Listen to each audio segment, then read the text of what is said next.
how to change your blade on your Stanley FATMAX utility knife. So first, open it up like this, then press this button down to expose the blade like that.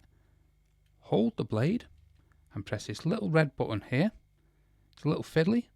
When you can pull a blade out like that, and then get your new blade, put it in the slot here. You see that? Put it in the slot. Press that red button down. It'll allow it to go right the way back like that. Then that'll be the blade changed, and then you'll be able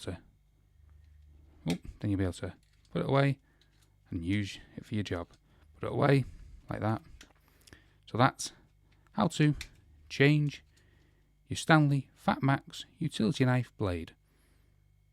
Hopefully you found this video helpful. If you did, smash the like, smash the subscribe, and thanks for watching.